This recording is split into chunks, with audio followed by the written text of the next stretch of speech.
एथ पे कमीशन, सरकार नफे में रही और कर्मचारी घाटे में, न्यूनतम वेतन 26,000 रुपये करने पर हुई वादा खिलाफी। कैबिनेट सेक्रेटरी एवं चेयरमैन नेशनल काउंसिल (जेसीएम) को लिखे पत्र में शिव गोपाल मिश्रा ने कहा, भारत सरकार ने 7वें केंद्रीय वेतन आयोग की सिफारिशें 2016 से लागू की थी। कर्मचारी पक्ष ने 7वें वेतन आयोग और उसके बाद भारत सरकार से न्यूनतम वेतन को संशोधित कर 26,000 रुपये प्रति माह करने की मांग की थी। केंद्र में नई सरकार के गठन के साथ ही केंद्रीय कर्मचारी संगठनों ने भी अब अपनी मांगों को लेकर कमर कस ली है। प्रधानमंत्री मोदी से लेकर डीओपीटी मंत्री के साथ पत्राचार हो रहा है। पुरानी पेंशन बहाली के लिए गठित national joint council of action (NJCA) के संयोजक, जेसीएम स्टाफ साइड के सचिव और एआरएफ के महासचिव शिव गोपाल मिश्रा ने जून के पहले सप्ताह में कैबिनेट सेक्रेटरी एवं चेयरमैन नेशनल काउंसिल (जेसीएम) को लिखे अपने पत्र में कई खुलासे कर दिए हैं।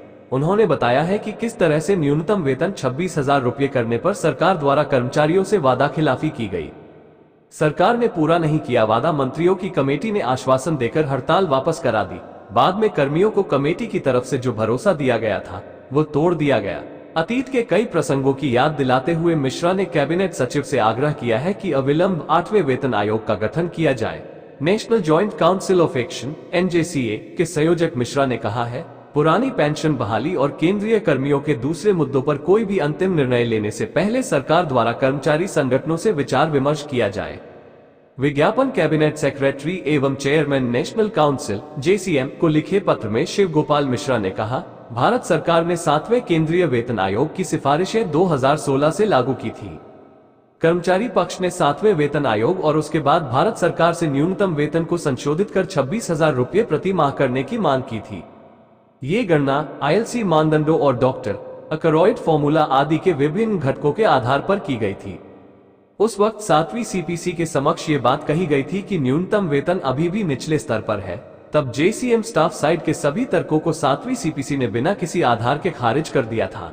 नतीजा, 7वें वेतन आयोग द्वारा 2016 से न्यूनतम वेतन 18,000 रुपये करने की सिफारिश कर दी गई। स्टाफ पक्ष ने मांग की थी कि फिटमेंट फैक्टर 3.68% होना चाहिए, लेकिन 7वीं सीपीसी ने केवल 2.57% की सिफारिश की। केंद्र सरकार ने भी स्टाफ साइड के पक्ष के साथ बिना कोई बातचीत किए उन सिफारिशों पर अपनी सहमति व्यक्त कर दी। समझौते के बाद स्थगित की गई थी हड़ताल। 7वें वेतन आयोग यानी सीपीसी की प्रतिकूल सिफारिशों को कर्मचारी पक्ष के साथ कोई चर्चा किए बिना ही स्वीकार कर लेना।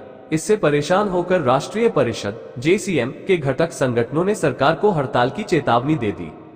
न्यूनतम वेतन और फिटमेंट फैक्टर में संशोधन की मांग पर सरकार को नोटिस दे दिया। केंद्र सरकार ने कर्मचारी पक्ष के साथ बातचीत के लिए तत्कालीन गृह मंत्री राजनाथ सिंह की अध्यक्षता में मंत्रियों की एक समिति गठित कर दी।